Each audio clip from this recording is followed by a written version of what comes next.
Oke, baik. Selamat siang kepada Bapak Apriseli sebagai fasilitator kami dan juga Bapak Yasrijal, Ibu Sarmaida Manurung sebagai pengajar praktik kami. Di sini saya dan juga Pak Glego Wawan, CGP Angkatan 8 dari Kota Batam, akan menampilkan kegiatan coaching yang dilaksanakan di lingkungan sekolah.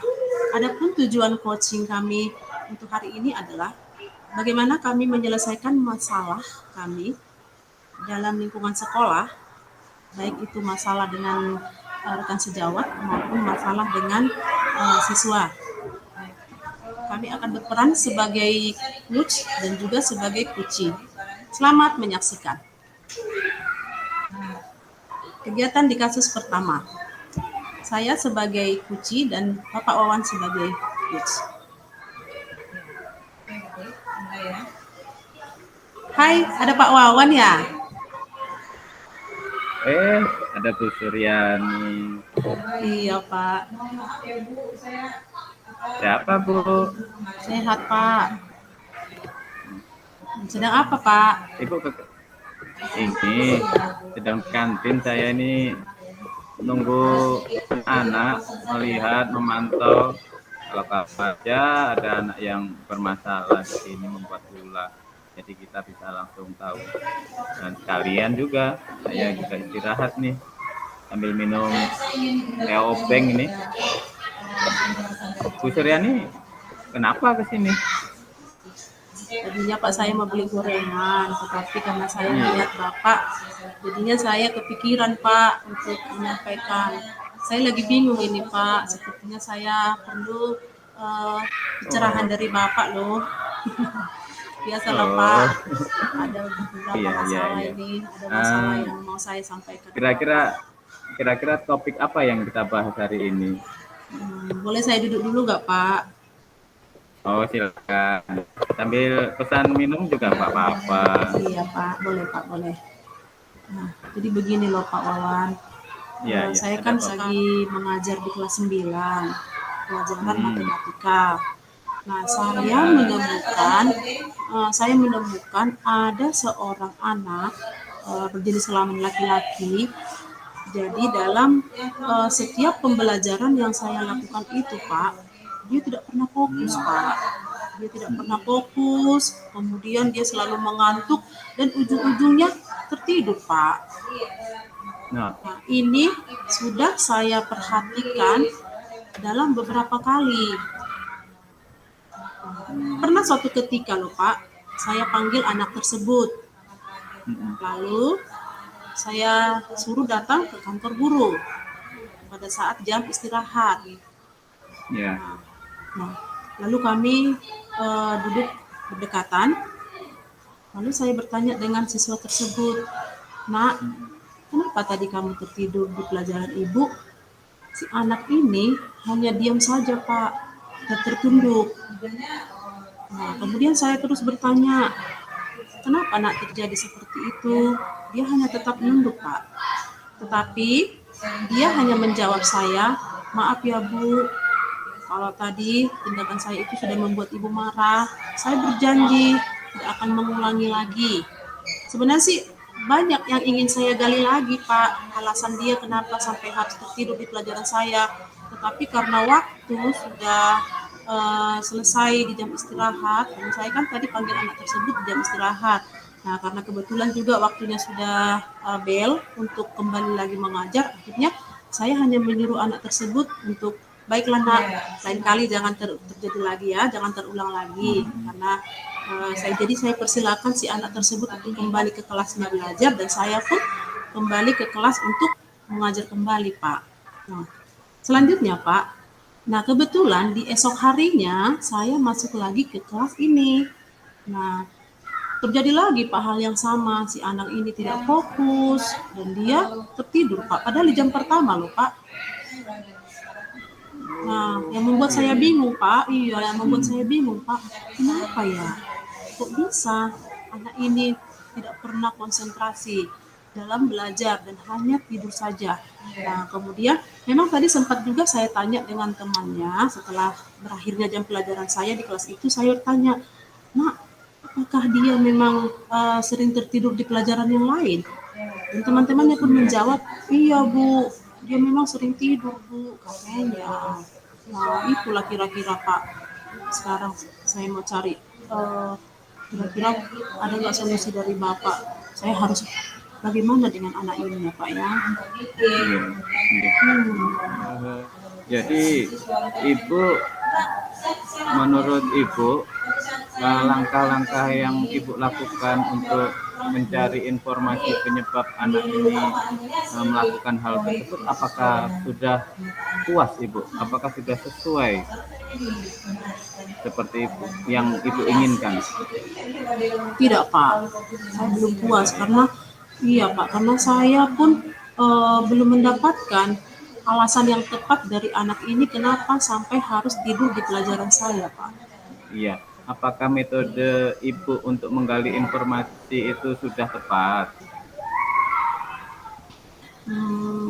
Kalau saya lihat sih tindakan saya itu Pak dengan cara memanggil dia pada saat jam istirahat, saya sudah tepat. Ayo, pasti ada yang masih belum dilakukan. Kira-kira apa ya? Oh iya Pak, mungkin iya Pak. Saya baru terpikir Pak. Sepertinya memang anak ini kenapa dia tidak mau terbuka? Iya. Bisa saja Pak, karena pada saat saya panggil si anak ini, kami kan banyak guru ini di dalam ruangan itu, jam istirahat, sehingga anak ini malu atau minder untuk menyampaikan alasannya. Bisa saja Pak. Ditambah lagi yang kedua, waktunya pun kurang Pak. Waktunya kurang, si anak ini pun merasa malu atau minder, takut terintimidasi juga dengan guru-guru lain, sehingga dia lebih memilih diam Pak. Gitu. Metode itu belum melakukan apa itu untuk mencari informasi langkah-langkah resti.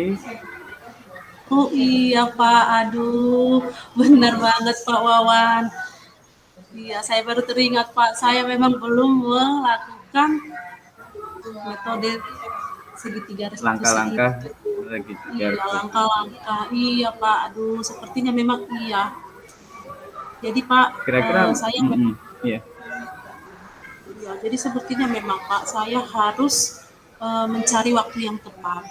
Saya harus mencari waktu yang tepat lagi supaya banyak waktu saya sharing dengan si anak ini tanpa ada orang lain di dalam ruangan itu. Jadi memang saya harus menyediakan ruangan khusus dan waktu yang khusus sehingga ada kontak di antara kami dan juga membangun komunikasi yang baik dengan menerapkan restitusi tadi, Pak. Saya memang harus menjalankan 3 restitusi itu, Pak, untuk menemukan solusinya. Baik. Selain itu, apakah Ibu sudah melibatkan pihak yang lain untuk menggali informasi tentang si anak? Oh iya, benar banget ya Pak Wawan. Memang iya Pak, saya memang hanya bertindak masih sebagai guru bidang studi. Iya, betul Iya. sekali Pak Wawan. Berarti memang saya juga harus melibatkan wali kelas. Memang saya akan melibatkan wali Iya. kelasnya. Saya juga akan melibatkan dengan guru bimbingan konselingnya, guru BP, dan bila perlu memang akan saya sampaikan supaya ada orang tua, ada orang tua si anak ini juga yang akan memberikan informasi yang lebih akurat. Anak ini kenapa, seperti apa dia di rumah itu, di rumah mereka, sehingga mengalami masalah di sekolah, di kelas yang sering tertidur. Betul. Jadi itu langkah selanjutnya Ibu ya. Kira-kira kapan Bu itu dilaksanakan? Saya akan setelah ini kita kan sudah berdiskusi ini Pak. Saya lihat dulu jadwal saya untuk menetapkan waktu ini. Kalau bisa besok sudah akan saya lakukan. Iya, segera saja Bu, agar anak juga terbimbing mengatasi masalahnya juga, agar kelas Ibu atau pelajaran Ibu juga tersampaikan kepada si anak. Anak tidak tertinggal lah pelajaran Ibu dengan sikapnya seperti itu. Kira-kira apa lagi yang kita bahas nih? Iya Pak. Ada yang masih perlu kita bahas Ibu?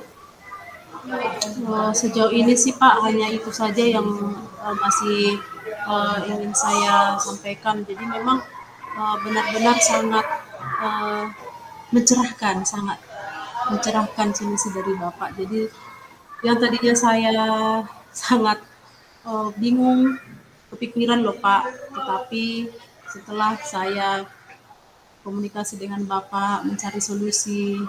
Terima kasih loh Pak Wawan, saya sangat dicerahkan dengan institusi yang Bapak. Perasaannya lega ya? Ya, sangat lega Pak. Terima kasih Pak Wawan sudah memberikan saya pencerahan. Ya. Boleh Pak saya tinggal lancar. Ya Pak. Baik Pak, saya akan kembali lagi ke ruangan sebelah Pak untuk mengajar. Terima kasih selalu ya, buat Bu Suryani. Baik Pak, terima kasih sama-sama juga ya Pak Wawan. Ya.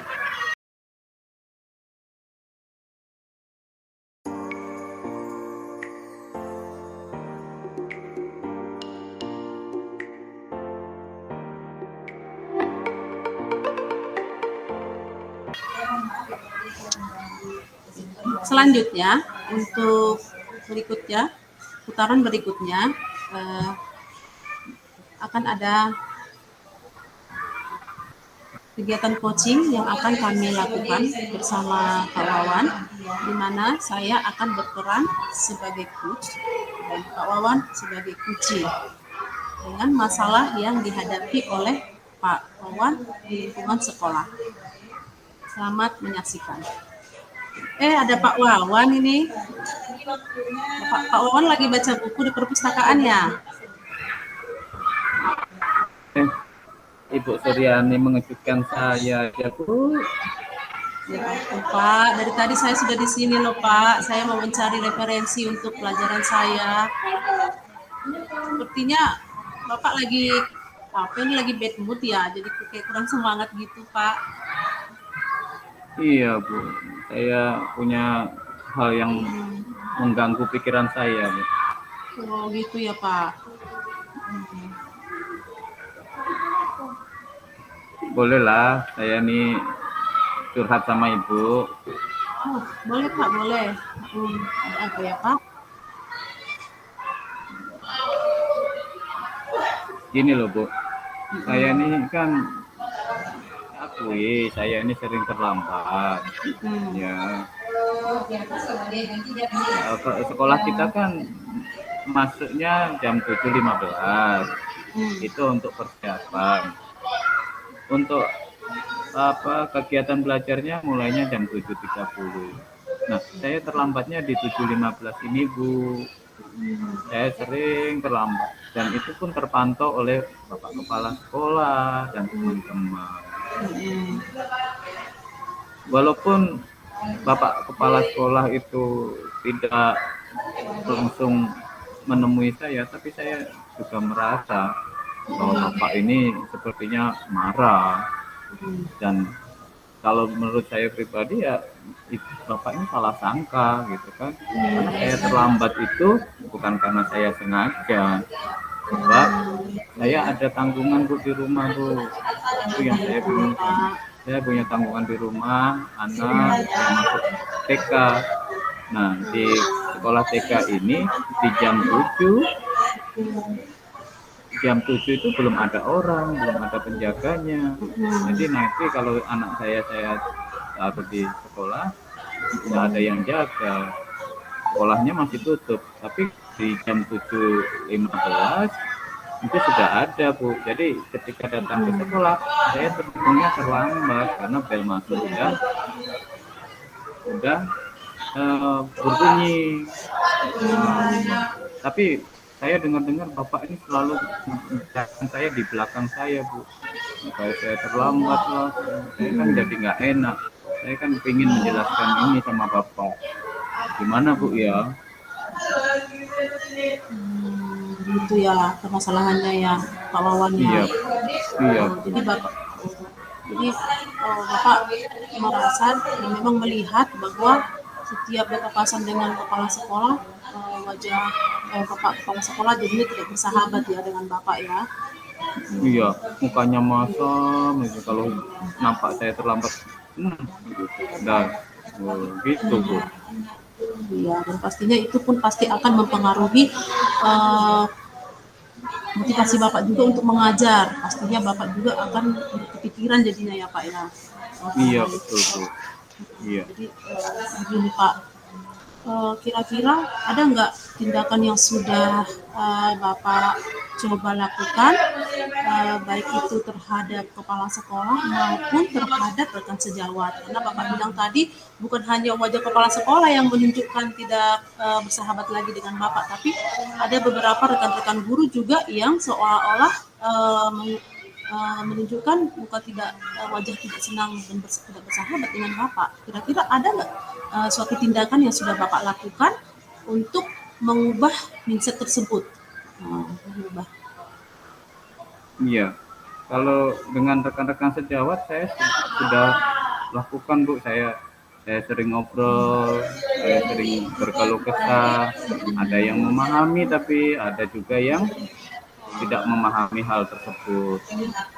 Gimana ya, Bu, ya? Yang saya pentingkan adalah dari Bapak Kepala Sekolah ini. Gimana ya saya harus menyampaikan hal ini? Saya ada kendala seperti itu, di pagi hari saya harus repot. Itu, Bu. Gitu ya, Pak ya. Gimana, Bu, ya? Oke. Kalau ya begitu kira-kira, Pak ya. Kalau yang saya dengar sih Bapak sudah berusaha untuk menyampaikan, tapi masih melalui rekan-rekan sejawat dan ada juga beberapa rekan sejawat yang sudah memaklumi keadaan Bapak. Nah, menurut Bapak kira-kira apa langkah selanjutnya? Karena ini kan sekarang permasalahannya dengan Bapak Kepala Sekolah. Kira-kira apa tindakan yang akan Bapak lakukan untuk memberikan pendekatan dengan cara menyampaikan hal yang Bapak alami ini supaya Bapak Kepala Sekolah juga bisa sama dengan rekan-rekan yang lain bisa memaklumi, bisa menerima. Iya. Sebenarnya saya juga ingin menemui Bapak langsung, tapi saya tuh takut kali, nanti bukannya tambah dapat pemakluman, tapi malah dapat marah-marah. Gimana, Bu? Apa yang harus saya lakukan, Bu, ya? Nah, tadi Bapak sudah ada cara untuk kira-kira bagaimana mengadakan pendekatan, cuman Bapak belum memahami apa tindakan yang harus dilakukan. Kira-kira menurut Bapak apa ya langkah yang tepat ya untuk Bapak lakukan pendekatan dengan kepala sekolah supaya kepala sekolah itu bisa memaklumi. Ada nggak yang sudah Bapak lakukan? Iya. Saya pikiran Bu, Bapak kan sering mengajak saya untuk makan siang, istirahat juga gitu. Apakah di saat-saat itu ya harus saya bicarakan Bu ya? Saat makan siang dengan beliau, saya sering diajak makan ya. Ya kita kan memulainya tuh nggak enak gitu Bu. Ya. Iya. Sepertinya waktu itulah Bu yang saya bisa menyampaikannya di saat beliau juga tenang ya, nggak kepikiran.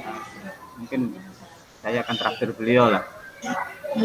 Iya, sebetulnya itu ide yang tepat loh Pak. Itu ide yang bagus. Jadi kita lihat dulu suasana hati Bapak itu. Kita lihat dulu suasana hatinya. Kalau suasana hati Bapak itu baik, pasti nanti apa yang Bapak sampaikan pun akan ditanggapi dengan positif. Saya setuju, saya sepakat dengan saya sepakat Pak dengan ide yang sudah Bapak sampaikan itu. Ada lagi nggak kira-kira Pak?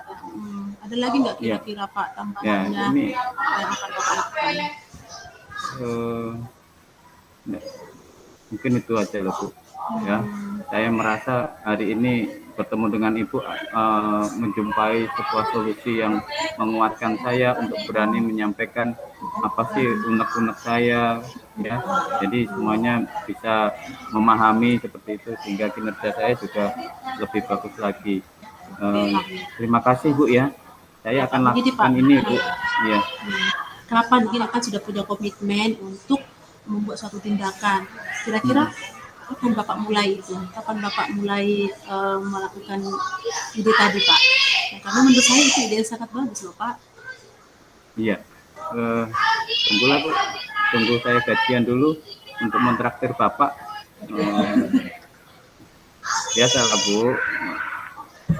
Kan nunggu TPP juga lama, gaji juga lama. Jadi traktir Bapak kepala sekolah. Nah, gitu aja. Terima kasih loh Bu sudah menguatkan saya untuk berani untuk menyampaikan hal yang menurut saya berat sekali. Iya Pak. Nah, jadi bagaimana? Berarti Bapak merasa lega ya? Bapak ada perasaan lega sangat lega setelah bertemu dengan Ibu. Iya. Saya. Terima kasih loh Bu. Sama-sama Pak. Nah, jadi Bapak masih mau melanjutkan kembali ini di perpustakaan atau tidak ini Pak? Ya. Masih berlama-lama lagi di perpustakaan? Saya sudah selesai Bu. Sudah senang bertemu dengan Ibu. Saya akan kembali ke kelas dan melanjutkan tugas utama saya. Belajar dengan hati yang tenang. Terima kasih Bu.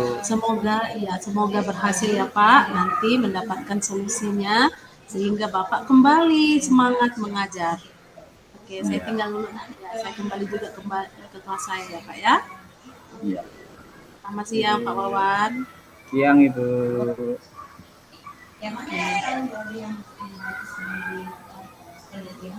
Baik Pak Seli, kami sudah selesai melakukan coaching bersama Pak.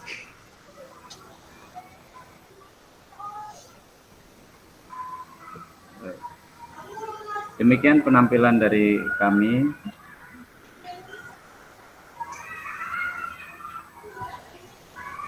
Melaksanakan tugas latihan coaching yang mana Bu Suryani dengan kasus pertamanya dan saya sebagai coachnya, dan sesi kedua, kasus kedua itu kasus dari saya, Uci, dan Ibu Suryani sebagai coachnya.